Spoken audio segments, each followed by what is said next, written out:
Hello and good morning. It's Wednesday, the 22nd of April. And here's the stories for today from Views from Military Mind Daily Views. Views and opinions about world and national events from the minds of the men and women that are defending and have defended our freedoms for the past 244 years. Unfiltered, unedited, and definitely not PC. If you're ready, let's move out. Today's stories are going to include the immigration, suspension by POTUS, and its our national job security. Our second story is going to be destroy any Iranian gunboats, the order that President Trump has put out to shoot down or destroy any of the Iranian gunboats that are harassing our naval vessels.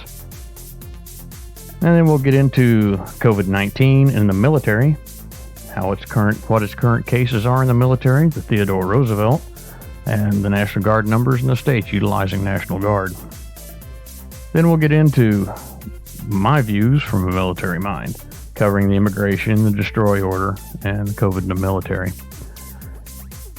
If you'd like to be part of the show, or you have suggestions and opinions you'd like to have aired on the show, you can visit our website at viewfrommilitarymind.com or write to us at vfamm2020@gmail.com.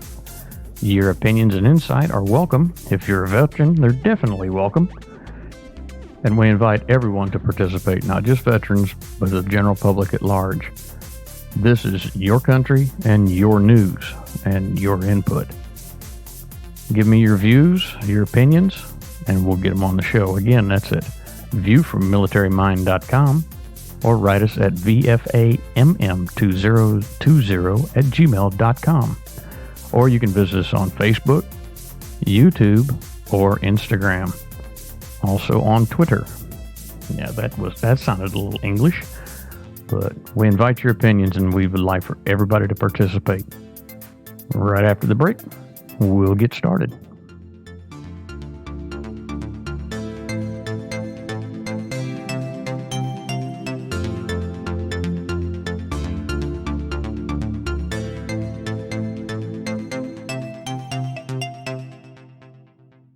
Wash your hands, avoid sick people, and touching your face. There are everyday actions to help prevent the spread of respiratory diseases. Visit cdc.gov/COVID-19. Brought to you by the National Association of Broadcasters and this station. All right, welcome back. And like I said earlier in the introduction, we'll talk about the immigration suspended. On Tuesday, President Trump announced what he described as a temporary suspension of immigration into the United States. Trump said he would be placing a 60-day pause on the issuance of green cards in an effort to limit competition for jobs in a U.S. economy wrecked by the coronavirus. And this was reported on AP News. And it's getting opposition from the left and generally supported by the right. Of course, the right is, like I said, they're supportive of the ban. They're calling for a re-examination of immigration going forward.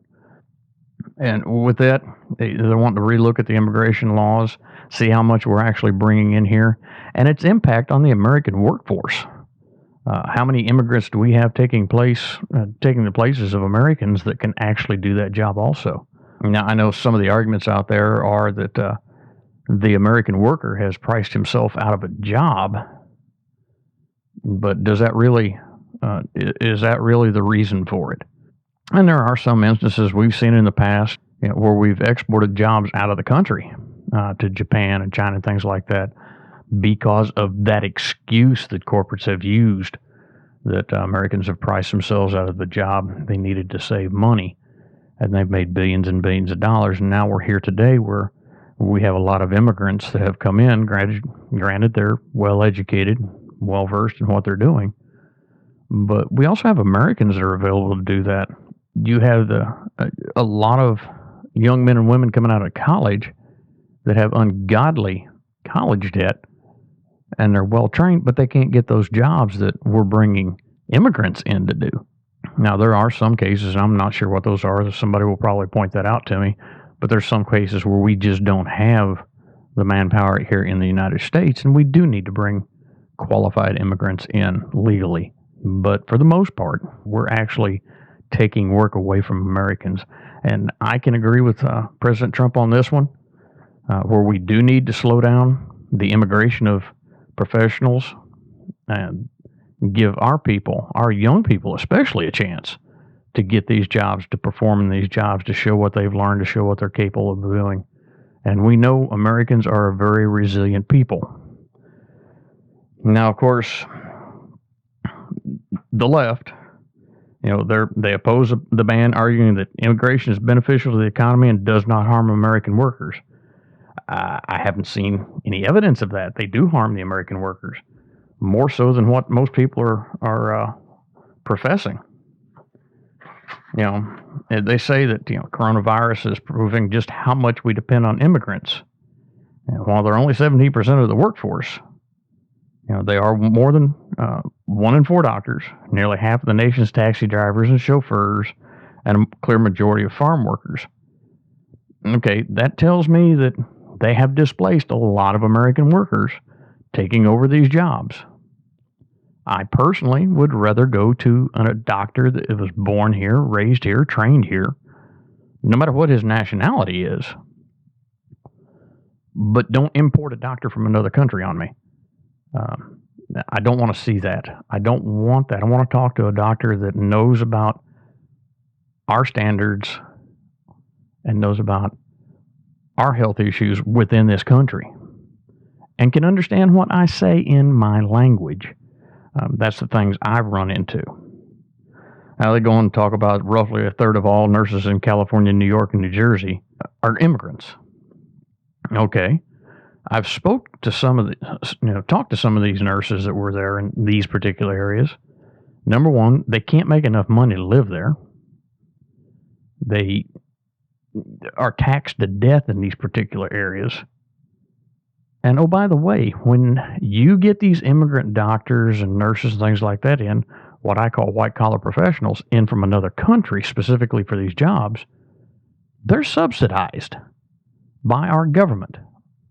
Now, why in the name of God would you go and subsidize a foreign entity or a foreign immigrant to come to our country to do a job that our American people can do, but can't make the same money they do? It makes no sense. All right. As far as migrant farm workers, good Lord, there are people out there that can do this job. We need to promote that to the American people, to actual American citizens. Promote those jobs to them. Yes, they're hard, but we need to start doing our own work instead of relying on somebody else.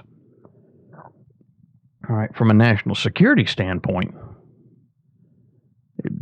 you're bringing in people that still have ties to their country, and there's a very good possibility those ties are very strong.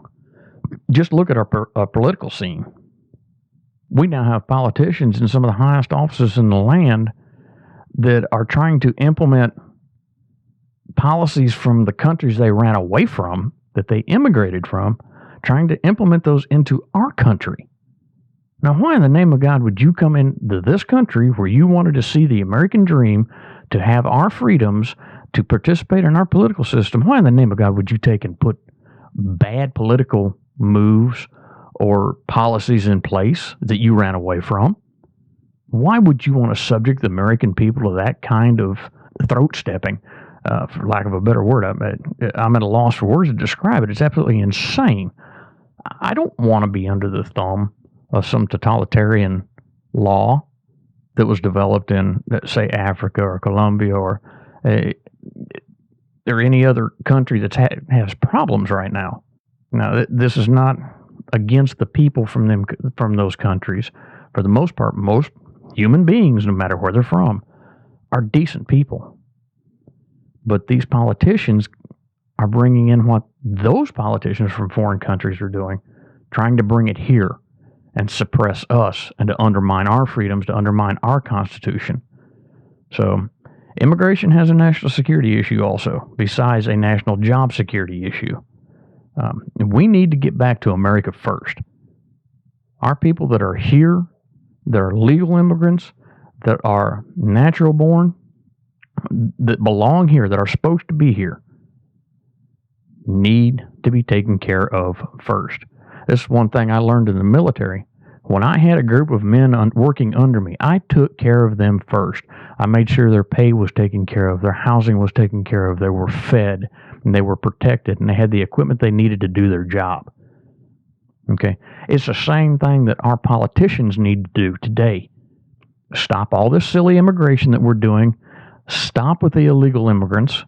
Stop giving away our freedoms to them that they've come here illegally and obtained. And start taking care of the American people that were here first. We need to take a look back at our Native Americans. We need to start taking care of those better. Hell, they were here before we came in. Yes, we're all immigrants of some sort, except for the Native Americans. I'm not going to get into a 3,000-year-old history there. I've had people actually tell me, well, they're immigrants too. No, they were here before we came in. They had this land well situated. They were happy. So we need to take care of our people first. We need to take care of the United States first. So, President Trump, I support you in stopping this, but I also want to see a revamp of our immigration system where it takes care of the American people first. All right. Now we'll get off of that topic. It gets my ire up quite a bit because I'm not a big supporter of blatant overbearing immigration. I'm really not. I support immigration to a point, but I do not believe in the way we're doing it right now. All right, the next thing that's coming up that seems to be the main topic going through to today is President Trump said he's instructed the Navy to destroy any Iranian gunboats harassing U.S. ships. This has been a long time coming. We're continually harassed in international waters by Iran. And they're pushing buttons here. Whenever you see orders like this put out from any president, it's always the left raising hell. They don't want you. Oh, don't do that. Don't do that. I mean, the previous administration gave them billions of dollars on a flight, in cash on a pallet. Come on.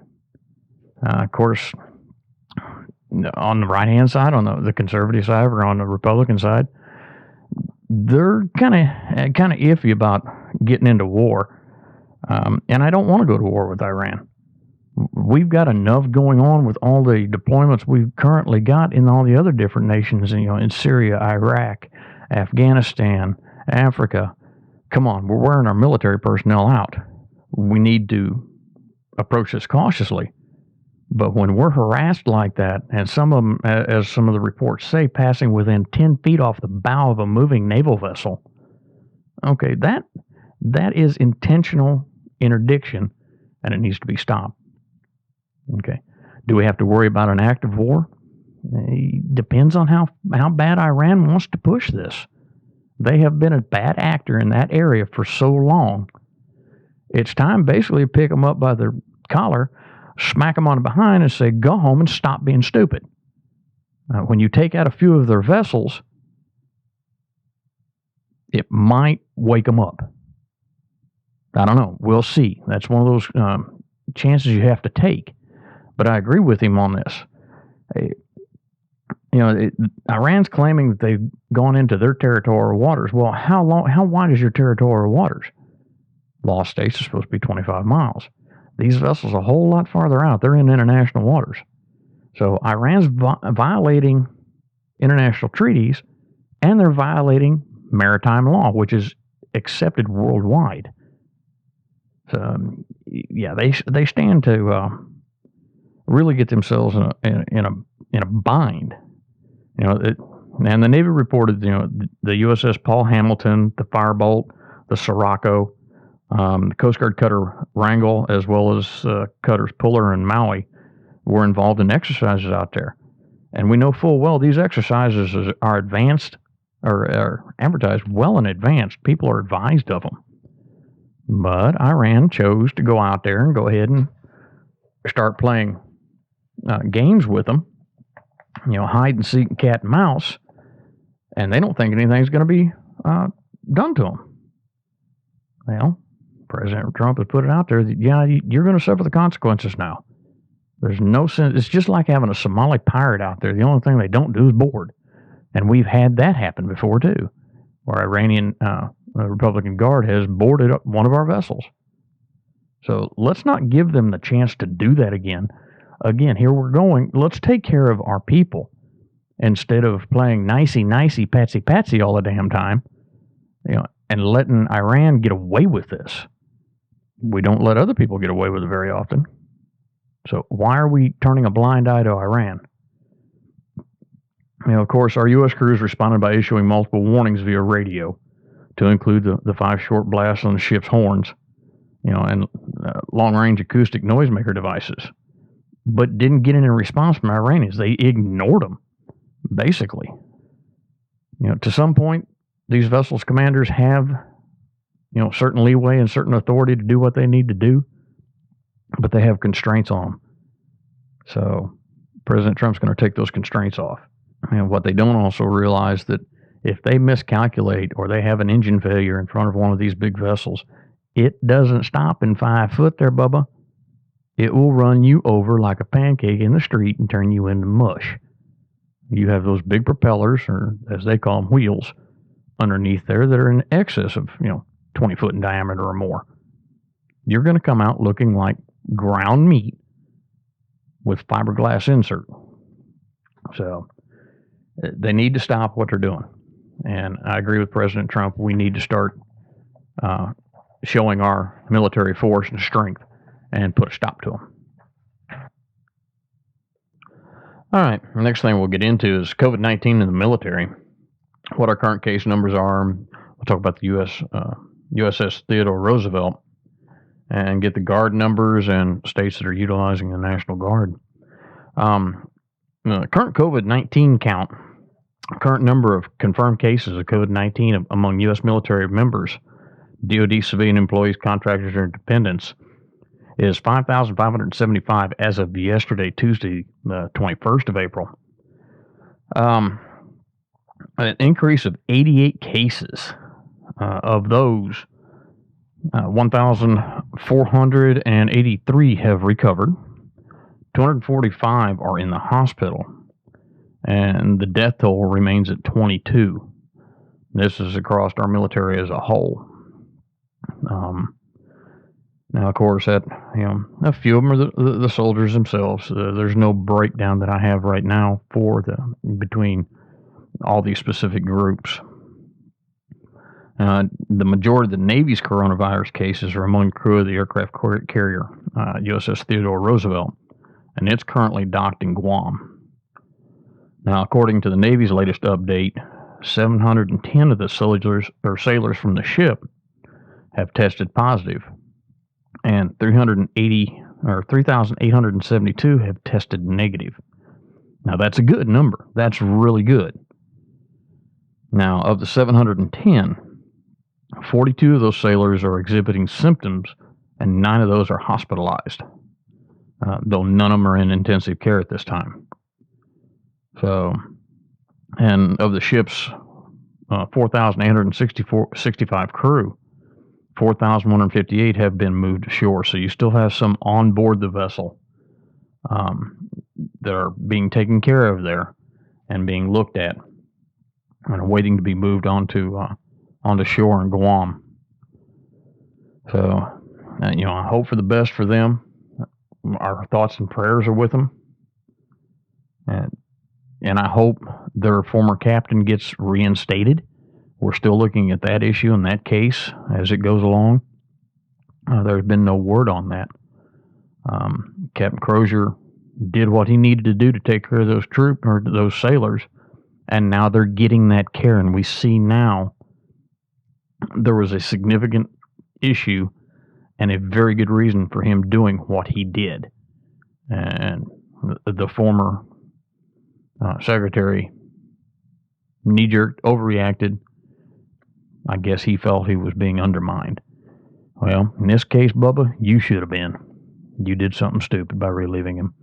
and being forced to get you care. So, again, our thoughts and prayers are with the sailors and on board the USS Theodore Roosevelt. We hope everything goes good and you get better. Of course, reports are still coming out that the sailors keep testing positive on board the aircraft carrier despite the 2-week isolation. So let's hope that starts coming down and starts going to a positive direction. So with our National Guard, a lot of men and women are out there in the National Guard are being deployed under Title 32, which we had a discussion about that yesterday. Title 32 being at the 31-day mark now, so they can get health care and basic assistance for housing. Right now we have 38,700 Army and Air National Guard members supporting COVID-19 response at the direction of their governors. Now remember, we talked about that. Even though they're on Title 32 orders, federal orders, they're still under the control of. So there's 39 states and 3 territories, and the District of Columbia, Washington, D.C., has troops deployed, helping assist with the COVID-19. If you want to look at the specific numbers, how they're broke down, what states are there, you can go to nationalguard.mil and click on their most recent press release, and it'll give you each individual state. It's broke down how many people they have and what those people are doing there, what their specific jobs are entailed. Now, with the press release that I got today, they did give me a basic synopsis of what the current National Guard response missions include. And I'll go over those real quick. They're supporting warehouse operation and logistics efforts to help deliver and distribute life-saving medical equipment and critical supplies. They're delivering and distributing food in hard-hit communities and supporting food banks. They're working with industry and civilian partners to satisfy demand for PPE that is used by essential staff and first responders. They're providing mortuary affairs assistance as needed. And the Guardsmen are conducting this important mission with respect and dignity. So we have experienced professionals going in there helping with mortuary affairs. They're building and outfitting alternate care facilities, such as some of the big convention centers has been talked about in the media and that I've talked about. They're augmenting medical staff at hospitals, nursing homes, and assisted living facilities, to protect those vulnerable populations.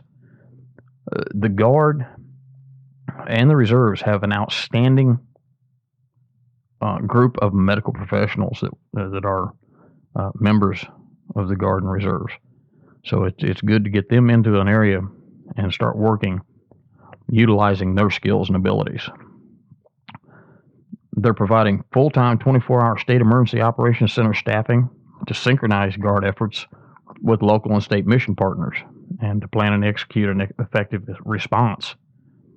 They're manufacturing, sewing, and distributing masks and other PPE for mission essential personnel.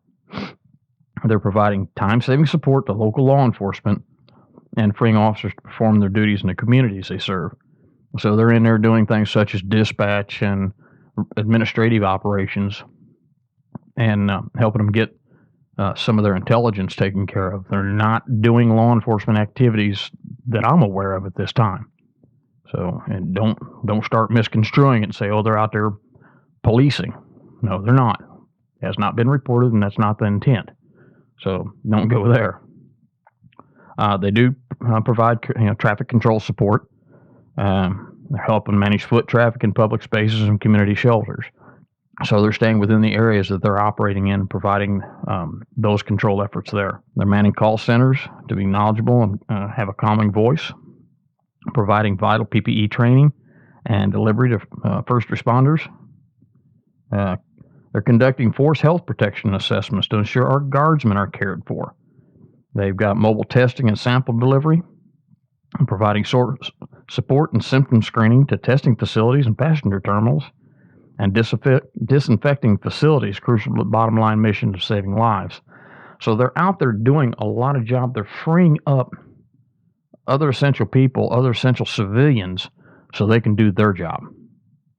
So our National Guardsmen are out there doing their job. I'm proud of them. I'm proud to be part of the National Guard. And we need to show them our support. They're heroes just like our doctors are. And keep in mind, a lot of these Guardsmen are also combat veterans, so they have seen the worst of humanity, and they don't want to see it within our borders. So hang tight with us. We'll be right back right after this short break. You move with strength and confidence, constantly aware of your surroundings. You know you are prepared to handle anything that comes your way.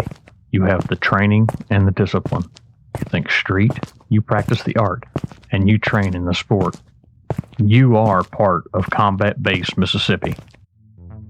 Under the detailed and technical mentoring of Eric Spellman, first-degree black belt, and Professor Chris Hoyter, fifth-degree black belt, you can master the art of Brazilian Jiu-Jitsu and become the strong, confident person you want to be.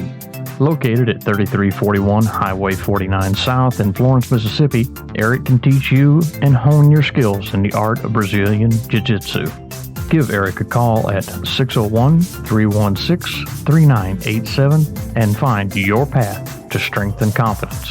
Think street, practice art, train sport at Combat Base Mississippi.